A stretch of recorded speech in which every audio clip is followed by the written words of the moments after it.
En 20 ans, le nombre d'expatriés français a augmenté de 52%. Tout le monde est en train de partir. Partez, ne ratez pas le train. Les gens, ils sont là, ils partent tant que c'est encore possible. Avec la taxe Zuckman, etc. Souvenez-vous, ils voulaient commencer à mettre des exit tax, ils voulaient commencer à rendre plus difficile le fait que les gens partent. Souvenez-vous du streamer Terracid qui disait, oui, il faut faire payer les expatriés, etc. Ne pensez pas que c'est quelques farfelus qui disent ça. Ce sont des choses qui vont arriver. Ce sont des choses, si tu commences à en entendre parler, t'inquiète pas que les gens au pouvoir, ils y ont pensé depuis très longtemps. Ça veut dire que ils sont déjà en train de mettre en place la chose. Je le dis à chaque vidéo, quitter la France devient urgent. Il y a trop de choses qui ne vont pas et qui ne sont pas prêtes d'aller dans ce pays. Et vraiment, si vous voulez avoir un avenir radieux, si vous voulez avoir des enfants qui vont vivre dans un environnement sain, si vous voulez avoir un pays qui vous paye à votre juste valeur, etc., un salaire qui est cohérent par rapport à la valeur que vous apportez, partir de la France devient la priorité numéro 1 que vous devriez avoir. On va regarder ensemble cette vidéo, il donne beaucoup de chiffres assez intéressants et je vais ajouter ceux que moi j'ai de mon côté, mais sur ce qu'il se passe parce qu'en fait la France, justement ce que je vous dis là, c'est pas une idée nouvelle que je vous encourage à essayer en tant que early adopter. Non, là c'est quelque chose que des milliers de personnes font et ce depuis des années et ils ont bien raison, il serait temps de les rejoindre. Pour savoir si un pays se porte bien ou non, c'est l'expatriation. Laissez-moi vous en parler parce que c'est une pure folie par rapport à la France. En 2024, vous avez 2,5 millions de Français qui sont partis s'expatrier, donc vivre à l'étranger. Peut-être que vous ne vous rendez pas compte comme ça, mais en pourcentage, ça donne 3,6% de la population française. Vous avez 4 personnes sur 100 qui sont partis vivre à l'étranger. C'est une folie. 3%, 3,6%. Donc si on veut arrondir, on devrait même dire 4. 3,5% des Français qui sont partis vivre à l'étranger, qui ne sont plus en France. C'est absolument énorme. C'est absolument énorme.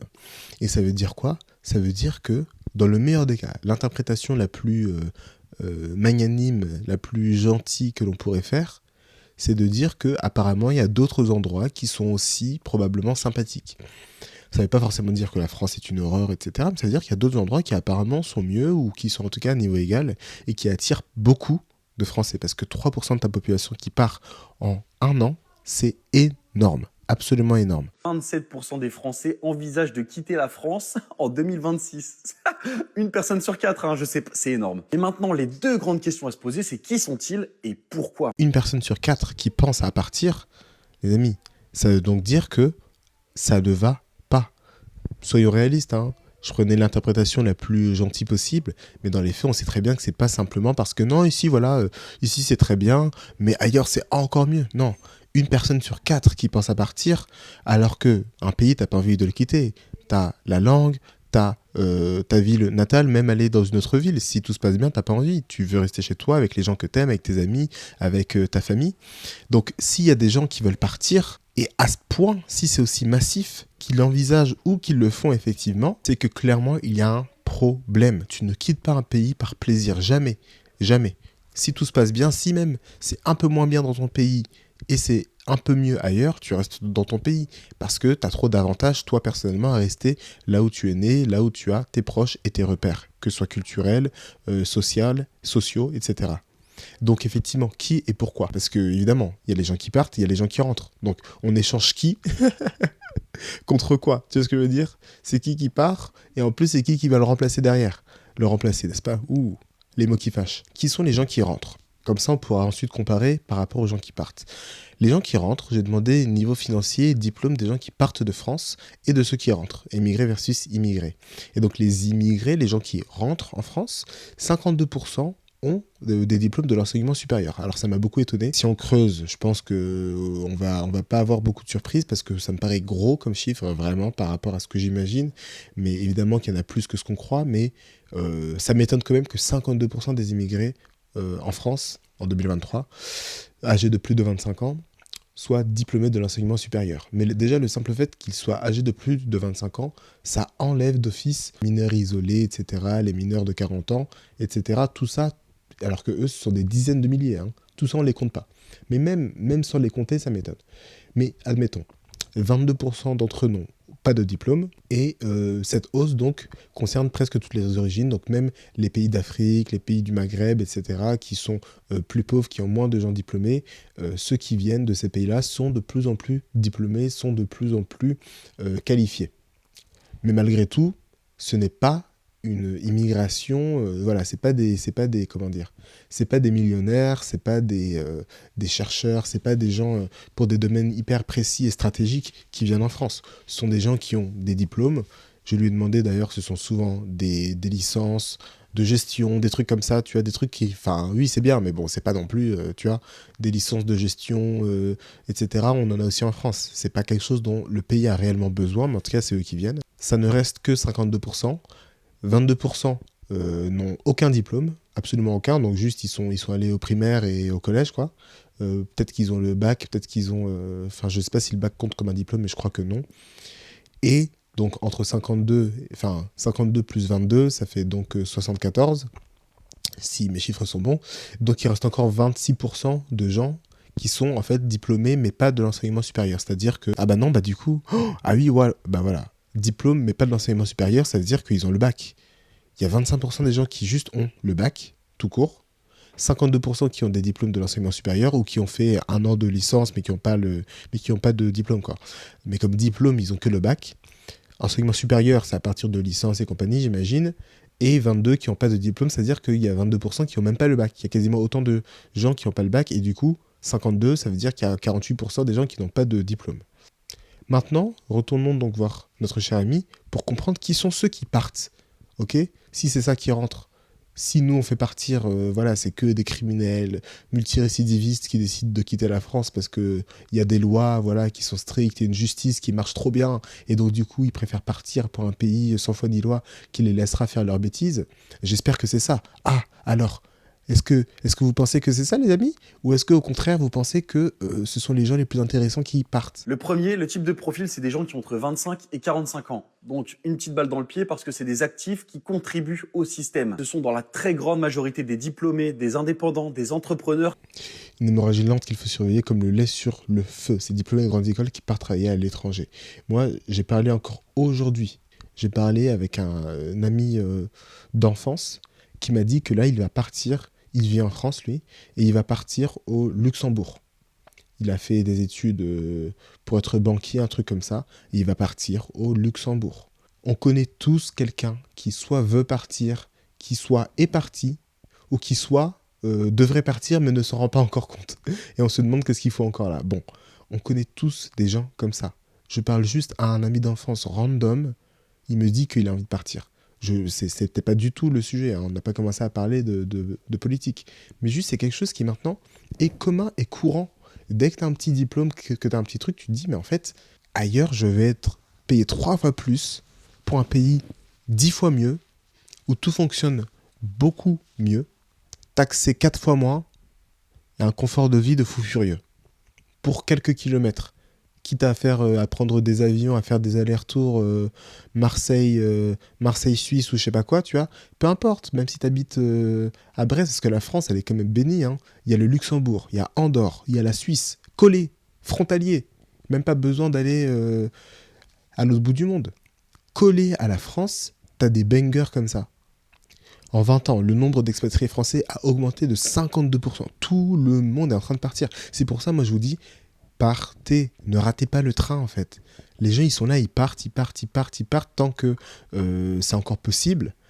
Parce qu'avec la taxe Zuckman, etc., souvenez-vous, ils voulaient commencer à mettre des exit tax, ils voulaient commencer à rendre plus difficile le fait que les gens partent. Souvenez-vous du streamer Terracide qui disait oui, il faut faire payer les expatriés, etc. Ce genre de choses, ne pensez pas que c'est quelques farfelus qui disent ça. Ce sont des choses qui vont arriver. Ce sont des choses, si tu commences à en entendre parler, t'inquiète pas que les gens au pouvoir, ils y ont pensé depuis très longtemps.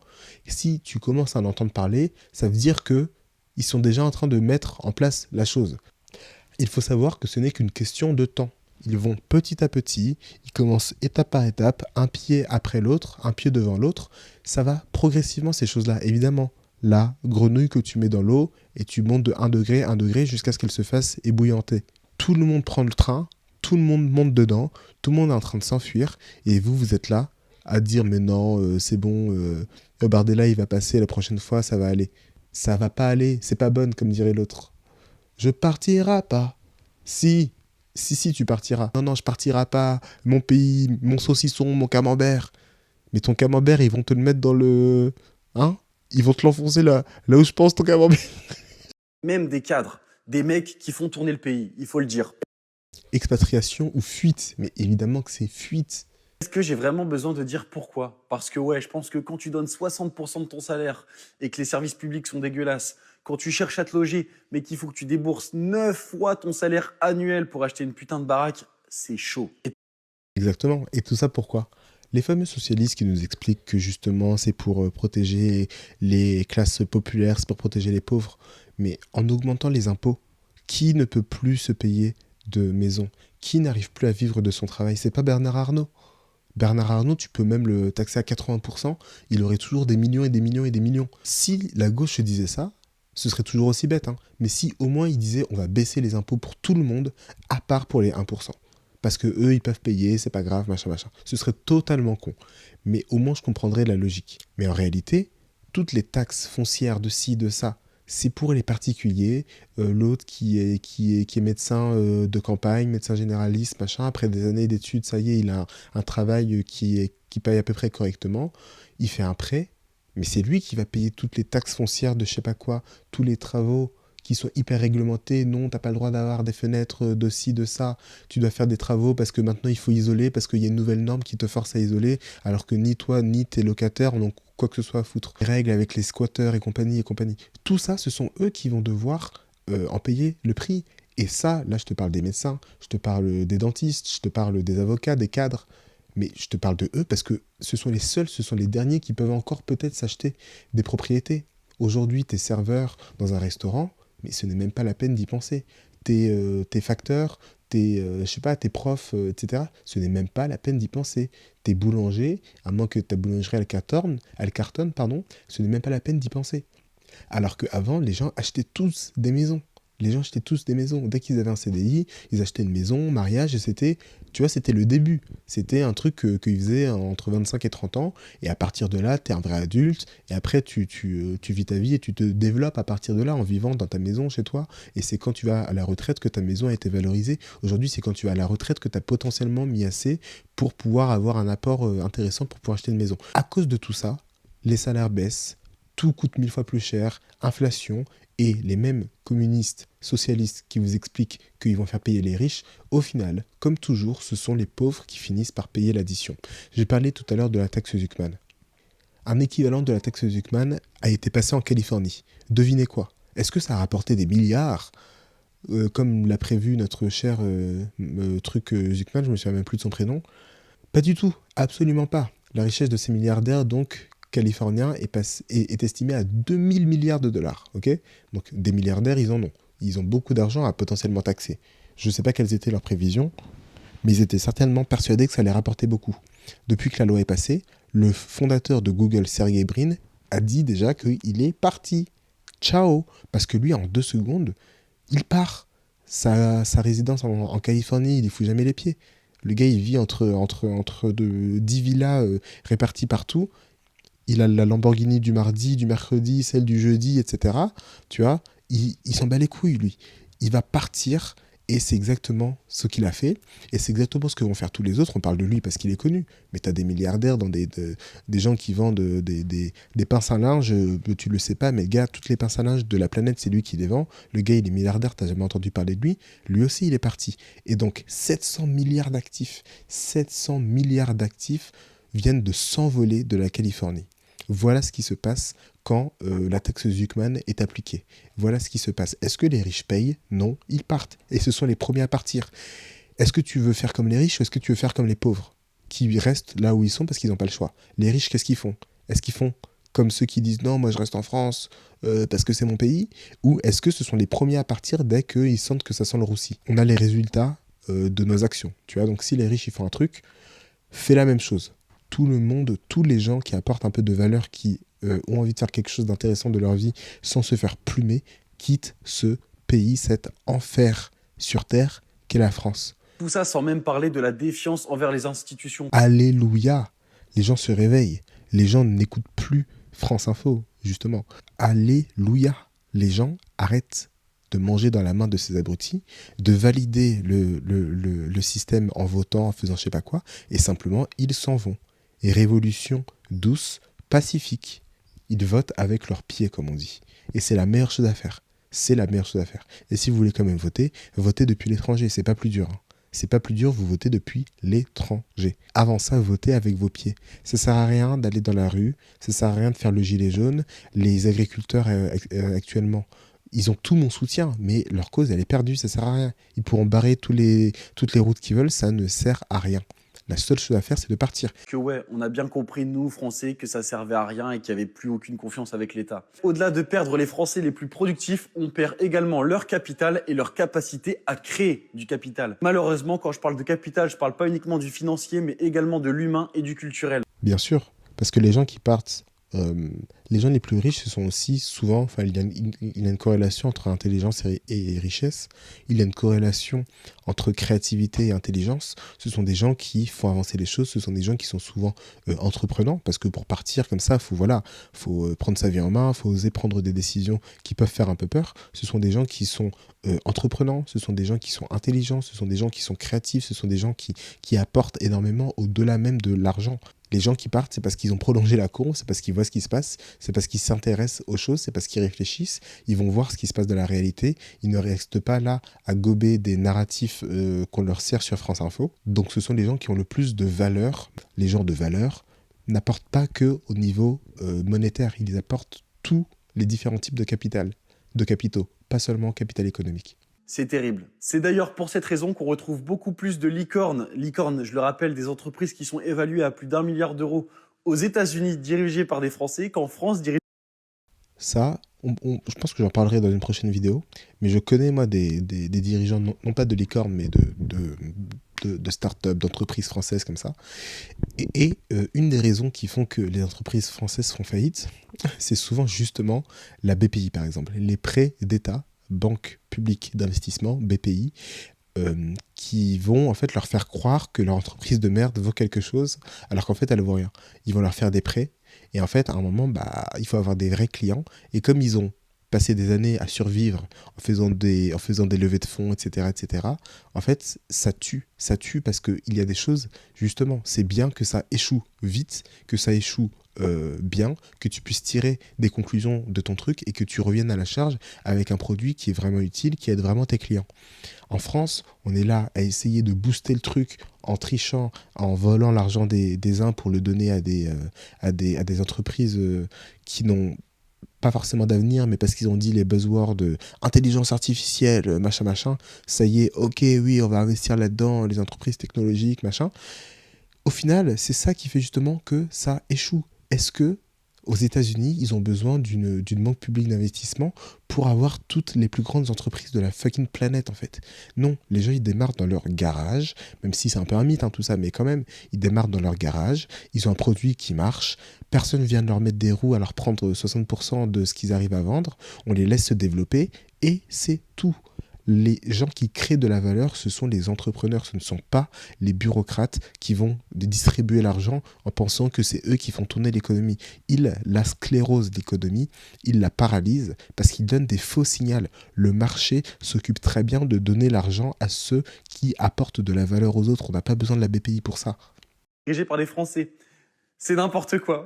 Bref, changeons très rapidement la situation de notre pays parce que là, on va droit dans le mur. N'hésite pas à t'abonner. Exactement, on va droit dans le mur. Et lui, il finit par dire changeons la direction de notre pays. Mais il n'a pas compris ce qu'il a dit, je crois, parce qu'on va rien changer du tout. La seule direction à changer, c'est celle de vos billets d'avion. Voilà.